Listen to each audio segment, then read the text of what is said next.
Expérience pour avoir travaillé au ministère de l'Agriculture, je dirais que au niveau de la région des Savanes, nous connaissons deux grandes saisons, tout le monde le sait, une grande saison pluvieuse et une grande saison sèche. Et en comparant deux extrémités des années, il y a plus de 10 ans, nous ne connaissions pas ce que nous vivons aujourd'hui. Et on se rend compte qu'il y a beaucoup de changements, et ceci lié au climat, et qui est en général le fait de nous les hommes. Bon, qu'est-ce qu'il faut faire? L'on ne peut pas changer les donnes, mais nous pouvons apporter notre contribution pour amoindrir peut-être les risques et en adaptant nos semis par rapport à la saison qui se présente à nous. Voilà en général la présentation de la physionomie de l'agriculture dans notre région. Et tantôt vous avez de grandes précipitations, tantôt une longue période de sécheresse. Ça fait que l'on ne sait plus quoi se vouer.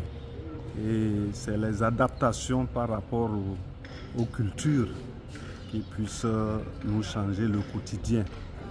Et ça fait que, particulièrement dans notre région, et c'est la saison du maraîchage qui permet à nos populations de se rattraper un peu avec les productions du maraîchage.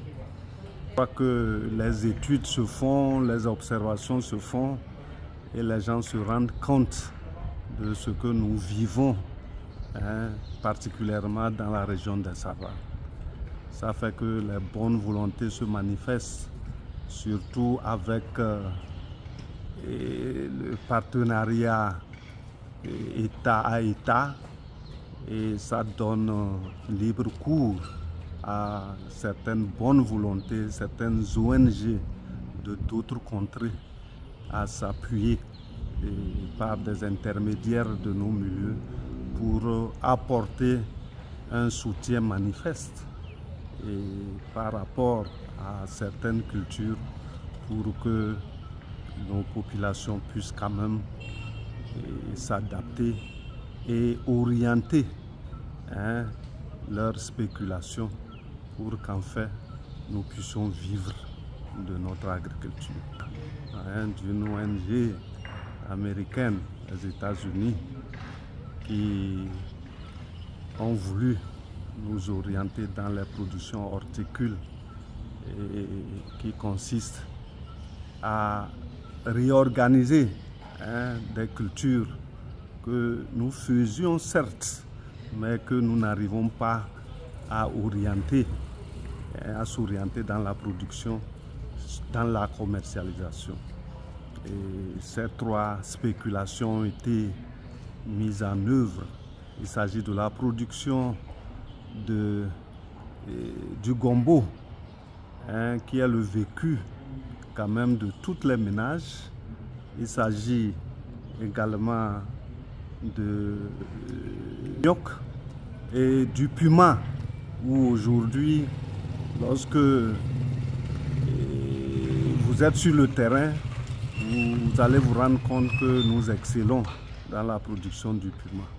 Mais tout ça là n'est pas orienté en tenant compte de l'offre et de la demande. Aujourd'hui, les gens ont la production sous la main, mais la production étant unique et globale, ça fait que l'offre parfois dépasse la demande et ça nous rabaisse éventuellement les prix de vente. Je crois que l'ONG qui est venue pour nous orienter dans cette production de piment et de manioc et de gombo, et cette ONG est la bienvenue. Ça nous permettra de continuer dans l'organisation de nos producteurs en